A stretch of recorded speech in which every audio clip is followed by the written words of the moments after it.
Happy Tuesday. Welcome to Money Truth Moments. My name is Judy Copenbarger. I'm so happy that you're here today on this wonderful Tuesday morning. Sun is shining bright and it is Christmas week. And I'm so excited to just greet you, wish you a Merry Christmas and a wonderful week, and just prepare you for the amazing video that's coming up for you. So I'm really glad that you're here. You know, as we're thinking about Christmas week and going into this family time together, celebration time together, whatever your faith background is, this is a big faith week for a lot of people. It definitely is close to my heart and the heart of my family. So we're excited about Christmas, what that means. We're also excited about preparing for 2021. And I'll tell you, I think a lot of us have had enough of this Vision 2020 thing, right? We're just ready to get rid of 2020 and move on to the next year. But as we're reflecting on this past year and all the surprises and all the nooks and crannies and the turns that showed up, I want you to really think about what 2020 was for you. Was it a time that was full of pain? Was it a time that was full of joy? A time that was full of innovation and pivoting and plan B and all of that? What was it for you? And in all of that, whether it was good, bad, or ugly, did you choose to be a victim or did you choose to be a victor? Because, you know, every day we have that choice. Am I going to be a victim in this? Am I going to be a victor? So things are going to happen to us, for us, and around us. When those things happen, it's not necessarily what's happening in our world. It's how we respond to what's happening in our world. And our mindset is everything.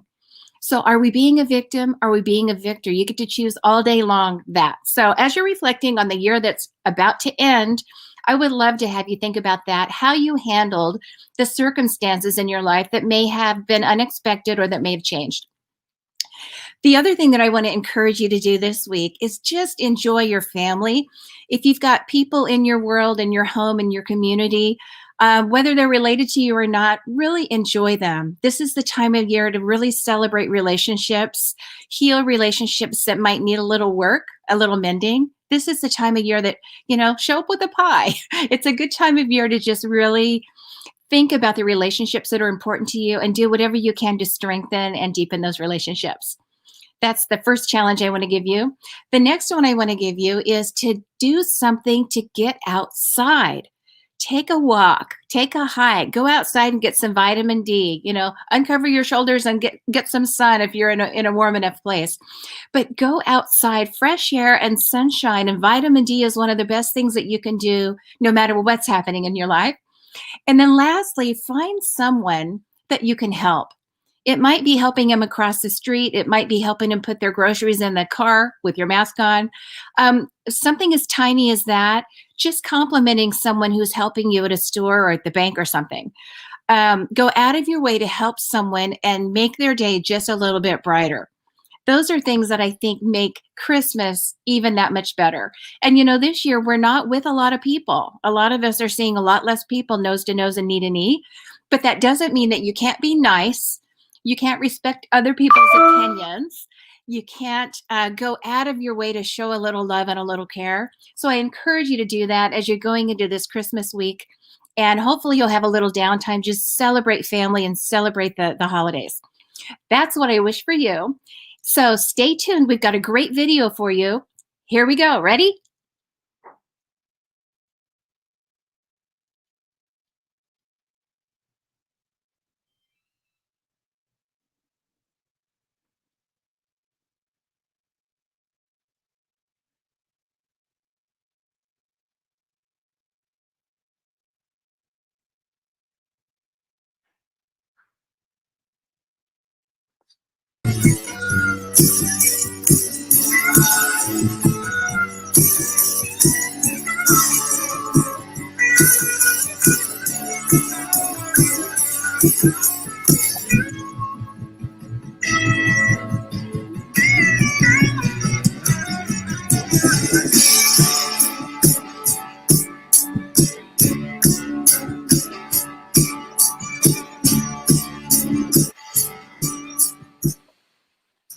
Hello and good morning. Welcome to Money Truth Moments with Judy Copenbarger. Good morning, Judy. How are you? Good morning. I'm doing very well. Thank you. What a beautiful day. I'm so excited about this show today. It's a jam-packed show. It's a beautiful morning out there, lots of sunshine, and I want to dive right into it. We got lots to cover for sure, right? Let's do this. Yes. All right. So today, folks, we are going to be discussing sudden cash from something I did, right? So think about that for a second. An influx of cash based on a great performance you just did, right? So here's some questions that have come up based on them. Okay? When we get an influx of cash, how do we protect ourselves from excessive taxation? Yeah. Well, let's backtrack a little bit. Sudden cash, like the best thing that we always pray for, hope for, throw those coins in the fountain wishing for, right? Money goes out. Whoa, all this money goes out. Well, it's kind of a double-edged sword. So a lot of people, if they had a sudden influx of cash and it was substantial, they go through life and sometimes it's not always a blessing. Sometimes it can be a burden. So it's not always just a good thing. I mean, cash, sure, it gives you options, but it doesn't always come with only the good side. So managing it is key. And cash might show up because there's an inheritance, or maybe you sell a business. It might be a dissolution of marriage, and all of a sudden there's money that before it was in accounts or it was in a death benefit, and all of a sudden now it's available. It might be winning the lottery. You know, it could be a minor that has an accident, car accident. I had a client that was kicked by a horse, and they came into money at age 18 because it was held in trust for them until that age. And it was substantial. I had another client that at 19 years old was accidentally shot. It wasn't, a crime. It was an accident, shot in the back, and of course she became a paraplegic. And so all of a sudden the money from all the lawsuits and the settlements came in. Sometimes a lot of money is great. Other times it's too much too soon, where you don't have the wherewithal to manage it. You don't know where to start, and you become susceptible to creditors, to predators, to taxes. There's all kinds of things that can come after the money once you get it. So planning is key. So let's go back now to your question. Sure. And I'm glad you brought that up too about creditors and predators, because initially my question was, how do we protect ourselves from excessive taxation? But along those lines, it's also, how do we protect ourselves from those creditors and those predators as well? Well, I would probably, off the record, put IRS in the creditor and predator category. More predatory lately, right? Right. Yeah, I didn't vote for those laws, that take all the money. But obviously, it's funny when we talk about taxes. Everybody gets a little upset and uptight about taxes. We don't like to pay them. We don't like, sharing so much of what we earn. And the more we earn, it seems like the more they take. But I'll tell you, taxes is really an honor for all of us to be able to take care of. If you think of what other countries have and don't have, and that we get to pool our money and have roads that don't have potholes. If you've been places where there are not good roads, you really appreciate that every day. To have clean water, you even have to think about. You just turn on the faucet and do what you need to do. It's crazy what we have here.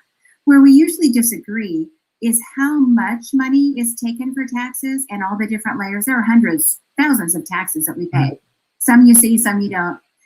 Where we disagree, though, is how much you pay, and then also how the money's allocated once it's received by the taxing agency. And it's not just income tax, it's excise tax, it's property tax, it's gains tax, it's tax on goods, and all the taxes that go with all luxuries, all those things. So usually we disagree on how much we pay and how it's used once the money gets there. But the way you protect your money, if you come into a bunch of money, the way you protect your money from taxes is to seek wise counsel. You want to have a good tax attorney. If it's substantial, it'll make a big difference. Make sure that you're not trying to do your own taxes. If your tax return is drastically different than it was in previous years, get a CPA. Invest a few $100, maybe a few $1,000 if it's a big deal. If there's a lot of moving parts, it's worth that money. What you don't want to be is what one of my assistants is from Britain. She would say, "Don't be pound foolish and pound wise and dollar foolish, darling." So don't be penny wise and dollar foolish. You don't want to save a couple nickels and end up having it cost you thousands, maybe tens of thousands of dollars. So seek wise counsel. And if you see the money before it arrives, that's even better, before the bankers start, becoming predators. And so you have a plan in place once the money arrives. Yeah, and it's great. And actually, heard a lot of horror stories of people who think that they can do their own taxes. So TurboTax is like, okay, now I'm an expert in taxes, which is like, yeah, probably not. No. You know what I mean? So I'm glad you're bringing that up. And nothing wrong with TurboTax. I think it's great if you have a simple return, if it doesn't change much from year to year, and you're adept enough to know the new laws, because tax laws do change every single year. You don't want to miss a credit or miss, an expense that's changed or something. I think those programs are great if it's simple, but if you have any complexity at all, any moving parts or any additional forms at all, get a tax person. I was going to say tax guy. I'm a money guy. Get a tax person. Right. No, that's true. Yeah. That's great advice. So since we're talking about this, let's talk a little bit about planning for the short term, for the midterm, and for the long term. Can you walk us through some of the planning phases? Yeah, and this is covered so well. It's called laddering. And laddering is a concept that talks about the timing of things. So there's some money you need right now. You're about to replace a car, you're about to, get a new dishwasher, you're about to take a trip. And then there are mid-range goals. Those are things that 3 to 5 years from now, I'll probably buy a second home. I'll probably, upgrade my home. Something's going to happen. I'll start college, whatever, or my kids will go. And then long range is, the long term, 6, 7, 8, 9, 10 years, 20, 30 years from now, which usually includes things like retirement and those big 50th anniversary Hawaii trips and things like that. Mm-hmm. So you always want to keep in mind money that you need, and this is cash flows and cash reserves. What do I need for right now in the next year or two? What do I need for soon, and what do I need for later? And if you're always allocating income or this lump sum that you might have suddenly come upon, if you're always allocating it in those 3 categories, now, soon, and later, you're always going to have what you need when that time frame shows up for you. It's so simple. But the concept is called laddering. It's covered really well in the Money, Truth, and Life book. And also, there are exercises that you can do with the online program, the Money, Truth, and Life online mastery program, where you can go, and there's a free trial right now. You can just go and get the exercises, download the form, and do this at your house. Money for now, soon, and later. It walks you through what kind of investments, what kind of cash flows, and how to plan for the goals that you have at your house, whether they're for right now or a long time from now. Excellent. Folks, thank you for joining us this morning. You are listening to Judy Copenbarger. We're talking about setting cash flows, coming into money. Make sure that you are following Judy at Copenbarger.com. She is on social media.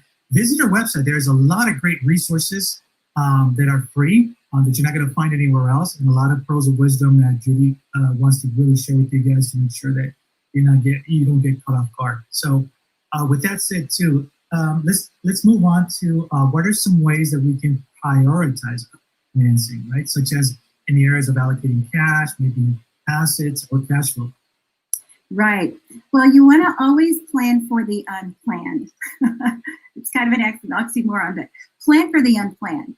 And one thing that people don't think about, when their income goes up, they just suddenly got an inheritance, or they suddenly got, sell of a business, or money showed up somehow, divorce, whatever it is. When all this money shows up, it's not always all going to be yours.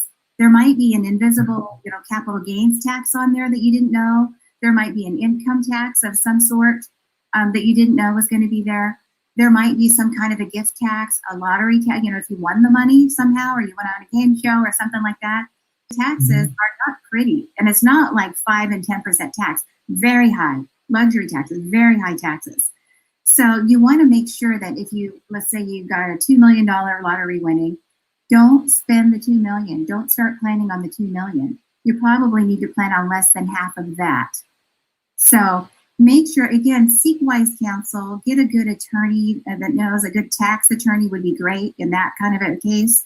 If you're going through a dissolution and there's a divorce and a settlement and you're splitting up retirement assets and houses and things like that, make sure you have good tax counsel as well as legal counsel for family law.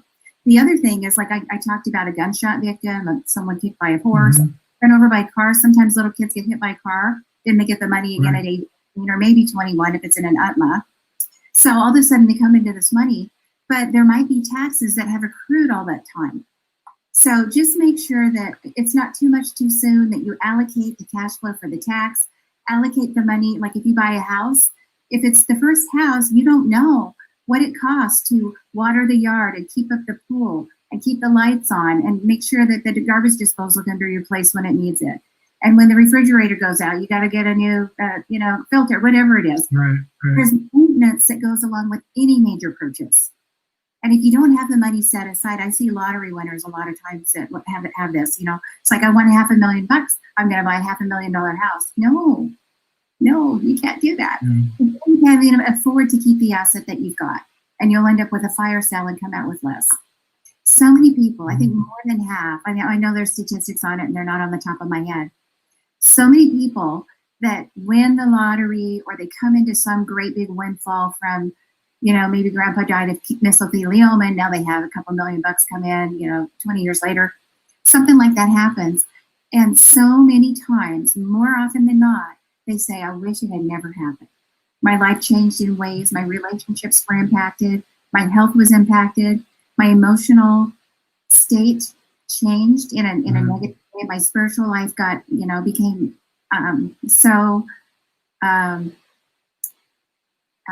jumbled. It just, I'm thinking, I'm flashing through as you mentioned this families, where this has happened. Yeah. And the video, which I never came into that money. It did not do what I got. So it's very sad. Absolutely. Very sad. Yeah. Too much too soon is not good. You want to be prepared. Money can be a blessing. I mean, there's so many things we can do with it. Things for our family, for the world, make a big difference with it. But you've got to manage it well, like any tool. You could take a hammer, give it to a 3-year-old, and they could make a beautiful birdhouse, or they could whack their fingers or whack your toes, right? So it's just a tool to be used and stewarded in certain ways, and you want to be purposeful with that. And by the way, not just 3-year-olds, adults also. We tend to hammer our fingers sometimes too. So, yeah, exactly. Yeah. So, hey, as we're moving along, so share with us what are maybe some best practices when it comes to managing our debt, or even creditors for that matter. Well, the best thing is to not get into debt. And there's difference between debt and leverage. That's probably a distinction we should discuss. So let's say I have $200,000 in the bank in my investments, and I have a house that's worth $300,000, but I have a $50,000 mortgage. Am I really in debt, or am I leveraging the debt? So if I have $200,000, I could pay off that debt any day I want, Monday, Tuesday, Wednesday, Thursday, any day I want. So I don't have that. I have leverage. I'm choosing to have that mortgage for whatever reason. My money's earning more than the mortgage interest would cost, perhaps, right? And you see the same thing when people not only buy property or any kind of property, any kind of realty, but you see it with businesses too. Sometimes we leverage to buy a business, right? Or to expand our business, capitalize our business. So it's just a matter of leverage rather than debt. With that being said, many people do go into debt to buy their first car or to buy their first house. Like they don't have enough in the bank to cover it if they wanted to pay it off any day. At first, it changes over time. You have more money coming in and less debt, accruing. So when that happens, that's a good thing. So did I answer your question? No, you're on there. Absolutely. Debt versus leverage. So leverage, I would say, is okay as long as you can sustain it. It has to be sustainable. Debt, maybe not. However, there are times when you need to do it. So let's say you've been married 2 years, you have twins coming, and you're living in a little bad neighborhood and renting a room, and that's all you can do. You've saved a lot of money and you want to get into a house, but you don't have enough to pay cash for the house. It might make sense to be able to move your young family into a neighborhood with a house that you can afford the mortgage for, right? And your mortgage should never be more than 40-45% of your total income, right? You want to keep it low. That's another thing that can be found. That's powerful, actually. It can be found in an online mastery program for Money, Truth, and Life. How much money, there are templates for all this. How much money should I spend every month on housing? How much should I spend, percentage-wise? How much should I spend on work? How much should I spend on entertainment and food and utilities? And if you have this template and you use it as a template, it doesn't have to be religious. Like, if you go 10 cents over, you're in trouble, right? Or your spouse is in trouble.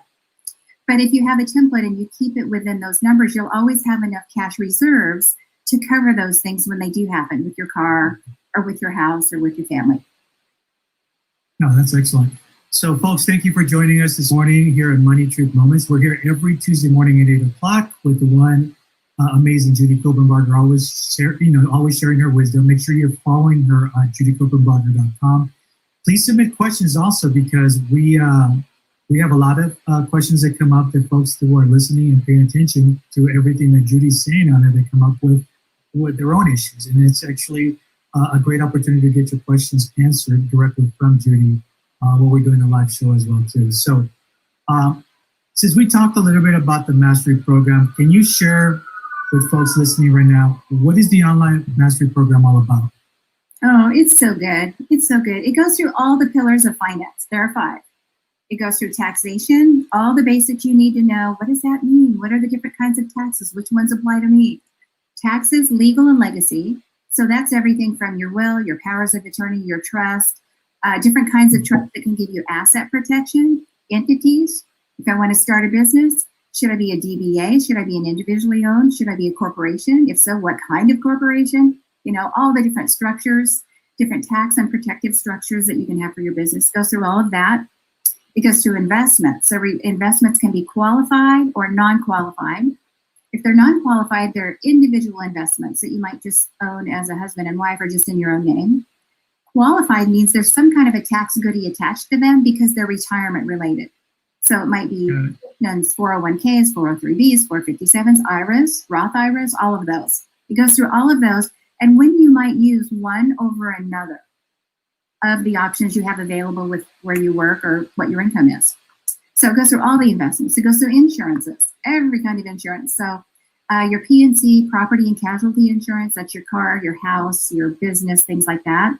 Professional liability, life insurances, and there's a whole can of worms there. There's so many kinds. Mm-hmm.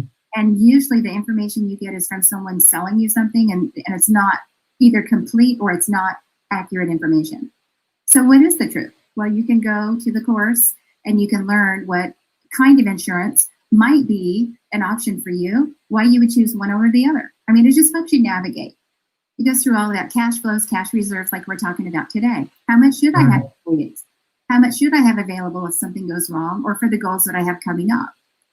And for people that have extraordinary income, which means they work on commissions. I always think of realtors, they get a big pop for a house or two, and then there's nothing for a while, and then they get a big pop.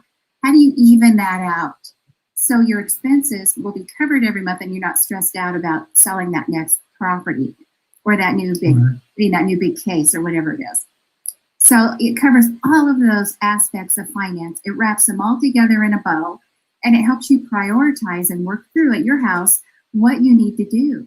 So you end up with a written lifetime plan of action, everything you need to do to get your house in complete financial order, and then keep it that way forever. Excellent. Sounds like definitely a great program. I suggest folks should check it out. Again, follow Judy at judycopenbarger.com. You'll get to find not only the online mastery program, but there's a lot of great pearls of wisdom that Judy just shares with you guys, and it's free. I mean, there's a lot of great videos and resources available. You definitely just have to make sure that you guys visit that as well. So you talked a little bit about goals. Let's move on to what would you suggest, how would you suggest we plan or to project new goals? Well, if you want to do a comprehensive look over, just start with the values that you have. And if you're married, you got to get those both aligned. You have values, he has values, or she has values, and they're not, usually it's ditto, ditto, ditto. We've been married so long, it's the same. It's not. We're all built with our own DNA for what life looks like when it shows up perfectly. Mm-hmm. So you start with your values, you create goals that are combined, that you both have your most important goals, align those with your values, and then you set out your plan of action. If a goal is to have a really great anniversary trip, take all the kids to Hawaii or to a dude ranch or something, it's like, when is that going to happen? How much money will we need? And what needs to happen for that goal to be achieved fully and on time? And then you just put together that plan. I mean, obviously you could find a trusted advisor or a financial planner that does that kind of planning. But if you like to do your own, you want to start with a financial roadmap, and I can get you in contact with people that have the financial roadmap. We do them at our office, and I've got a great source for those. And then you just create the plan and implement the plan, just like anything. If you decide, I'm going to go get a nursing degree, I want to be a nurse. There's a plan. You go, they take these classes, take these exams, take these classes, take these exams. At the end, you take the big test, you pass, you get, God bless America, you're a nurse, and then you go to work. The plan. and you can't deviate from it. Well, I don't really want to take that class. I don't want to learn about pharmaceuticals. I don't want to learn about Right. No, you have to know all the pieces. If you miss one of those pieces, you're not going to be a very good nurse, right? Something's going to go, the guy comes in with a broken leg, you're going to go, oh, I didn't take the bone class, right? Right. But you've got to have a foundation in everything, no matter what you're studying or what you're mastering. So if you determine to do your own goals, your own financial planning, and your own navigation, at least get some good information upon which you can base a decent plan. Doesn't that sound reasonable? No, absolutely. And actually, before I move on to my other question, though, I also want to congratulate you two on the #1 bestseller for Amazon, Money, Truth, and Life. It's also another great resource that I think folks really need to learn about. So maybe if you can touch briefly on the book itself too, that would be great for folks listening. Money, Truth, and Life by Judy Copenbarger. And it's available everywhere books are sold, Books A Million, Target, I think it's a bestseller over there too, Barnes & Noble. On Amazon right now, you can buy the hardback if you like it. It's amazing. It's an easy read, but it's very comprehensive. It's one you want to keep handy as a resource. But right now on Kindle, I've got it set at 99 cents. I just want people to have the information. Wow. If you don't like books on your shelf, if you don't like to spend a lot of money on that, at least get the Kindle version and learn the chapter or two that's relevant for you. It'll help you a lot. Wow, that's a great deal, folks. Make sure you guys jump on that. I don't know how long that offer is going to last, but hey, if you're listening, you better take advantage of it too. So it's another great resource. I know I have my copy on my little shelf there too. I see yours as well too. So we're very well covered with that. So I want to talk also, one of our very last questions is talking about legacy. I know that everything that you've set out to do, including your book, including your mastery program, is all about leaving your legacy behind, right? It's never been about money. It's been about you educating folks to do the right things and help them in life long term. So what is legacy planning? What are some pearls of wisdom that you can share with our audience? Absolutely. Well, I love that you recognize this work as my legacy, because it is 40 years of working with families, working with small businesses and ministries, and really great people, thousands of them, hundreds of thousands, well, probably tens of thousands, maybe not 100,000, but a lot. If you add up how many people I see here in all the years, it's a big multiplier. But the opportunity to work with all these people and learn how to communicate with them, what resonates with them and what works for them, it's such an honor to wrap all of that up and take it to the world. It's such, and I just feel like all this has been downloaded into me and now I get to give back. It is my legacy. So I really appreciate you recognizing that in me. This is the work that I'm going to leave behind. And I love that. So legacy for other people, especially in the context of you came into all this money, sudden cash. What do you want to do with legacy? So after you set aside the money that you need for the goals that you have, maybe it's a new house, maybe it's moving, maybe it's a new car, maybe it's education, legacy of education for kids or grandkids. Once you get all that done and you actually have a pot of cash that is going to be yours, is it something you want to use up on your own, or do you want to do something else with it? Are there causes that you care about? Are there family members that you care about that you want to leave something for long term? And if so, what's your plan to do that? And remember, it's not just about the money. It's not just the house you leave, grandma's house or grandpa's house. It's not just, maybe buying a house for each of your children, so they get a good start. If you live in a city, it could be very expensive, especially on a coast. So it's not about just the stuff and the rocking chair and all that. It's about your family story, the life lessons that you've learned that you pass along. Maybe you have a passion for music. Maybe you have a passion for the arts. You have a passion for education, and you want to pass that along as part of you and your DNA. You can do that. Maybe you're really great at woodworking. You're really great at gardening, and you want to pass that along to your legacy, your kids, your grandkids, and all the people that you care about out there. It's the things that you knew, the things that you learned, and the things that you observed while you were living. A legacy isn't something just that you leave, it's something that you create. So you have an opportunity, whether you won the lottery or came into all this money or not, all of us have an opportunity to pass along something meaningful, our life story, what we know about our relatives that came before us, how they came out in that old, jalopy out during the Dust Bowl from Oklahoma, or they came into New York and they saw that lady standing there with her torch, welcoming them to America. Or they came in, maybe they came in on a boat to the shore. Maybe they flew in and they went through the whole process of citizenship. Whatever happened with our family before us, there's a story. And passing that on to our kids and their kids and their kids, that's part of the legacy. It's not just the money, it's our values. No, that's great. And I know that we're coming closer to the end of our show, but I want to make sure that we also get our favorite part of the show in.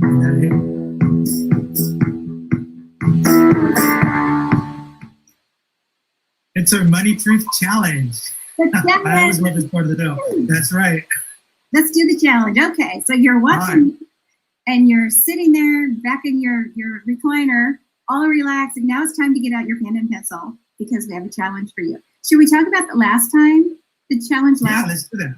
Yeah, so last time we had a challenge with generosity, right? It was about what you want to leave for others. We talked a little about legacy at the end of our show with women. We talked about amazing women, substantial women that are doing things, right?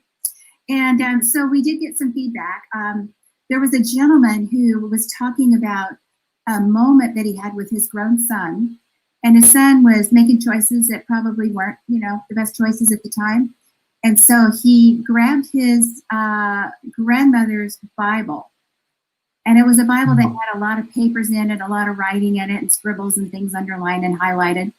And in it had, what was special to him is it had a set of notes where grandma was praying for this young man in his 20s, and now he's probably in his 60s. And those notes he could pass along with that Bible to his son and say, son, we have legacy of faith and prayer and amazing. Wow. So amazing. For me personally, when my grandfather died, I was very close to him, and he lived, both of them lived until their mid-90s. And when he passed away, I had some pictures that he had in his home that were just the two of us, holidays or just out in the garden. He raised camellias. I just loved him because my grandmother, he grew a lot of camellias for her. But I have pictures with the camellias and with my grandpa that just are treasures, more than any money that could have been left or anything like that. It's those photos. So how about you? So I will tell you, it's my grandmother actually left a legacy for me of faith. So she was always praying. I still remember, to this day, I'm still trying to find her little prayer book. But she used to have this little broken down prayer book that I would find her, even when I could come home late at night, I'd find her in her little rocking chair, still praying. She may be asleep, but her book was open. But the funny thing is, in trying to find this, I ended up finding a book that my grandfather wrote and signed back from 1954 that they had stashed away. So that was like this huge find. I haven't had a chance to read it. I don't even want to touch it because it looks so fragile. All I can see is his signature and when it was dated. So it's a legacy of the things that they actually, like they're saying, when they did this, I'm dying to know like what he wrote about on this book too, because it's going to share a lot of it. So I have to make sure that I get it, protected. So when it does happen, it just doesn't crumble. You know what I mean? But those are some legacies and things that I'm going to pass on to my son as well too. As he gets older, family heirlooms, I guess we want to call this. And leaving some of that legacy. But it's mostly, I think, that the faith aspect of it is what we're strong in, is what I'm trying to leave for him as well too. And he's young; he's got a long way to go. But I can see already that certain things that we talked about, he's already picking up and applying, which is awesome to see. Yeah. I also had feedback of education, and in my experience, that's important to our family. And in my experience, a lot of my clients have had that as a legacy. Maybe they struggled through school or had it provided, whatever, and they have very strong feelings about wanting to leave. If the kids want to go to college, or they want to go do mission trips, or they want to do semester at sea, whatever, they want the money there. So the money isn't the barrier. And so I love that. I think education is great. You just got to be careful what you're learning and where it's coming from. So here's my challenge. Right. Here's my challenge for this week. Let's do this. So we're going to go back to something very simple and practical. Today we talked about sudden cash. The money comes in. What do I do with it? So it's just as important to have money come in as it is to watch how it goes out, right? So it's that, I think it was Franklin that said, a penny saved is a penny earned. So we're talking about how practically, very simply, that you can save money. So a simple exercise, almost everybody goes to the grocery store or does something online, but let's just talk about the grocery store for a minute. The first thing that I want you to consider is when you're buying something as simple as a can of corn, can of beans, can of soup, something like that, pack of cheese, they always have at the grocery store on the price tag, they have the cost per unit or the cost per ounce or the cost per pound or whatever. Right. You can compare this brand to this brand, cost per ounce or cost per whatever it is. Let's just call it ounces. So what I want you to do is notice that, if you've never noticed that, and I want you to actually look at that and compare several items at the grocery store, cost per unit.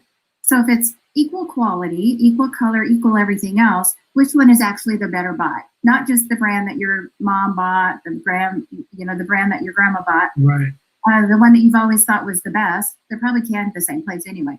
But so notice the price per unit. The second thing is compare, a couple of items that way. And then the third thing is teach somebody, share this with somebody else.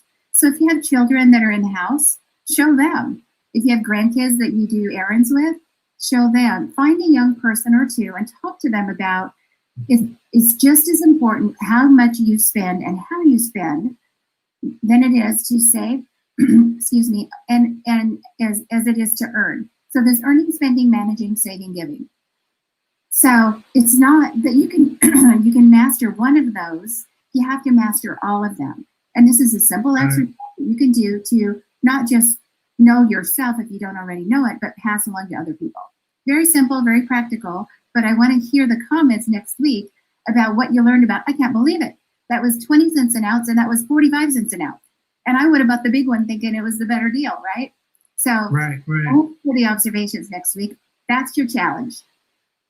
Oh, you know what? I am looking forward to that. So this week when I'm going grocery shopping, it may take me longer, but I'm looking forward to sharing that with you next week too. That's awesome. Okay. Well, thank you, folks. Thank you, Judy. As always, thank you for joining us today. Thank you for sharing your pearls of wisdom with everyone listening and also watching. Folks, if you're not following Judy, please do so at judycopenbarger.com. Remember that we're here, Money Truth Moments, every Tuesday morning at 8 a.m. Submit your questions, and Judy would be more than happy to answer those related to some of the topics that we're currently covering as well, too. So until next week, stay safe. Judy, always a pleasure. I will see you next week. All right. Have a fabulous week. We'll see you on Tuesday. All right.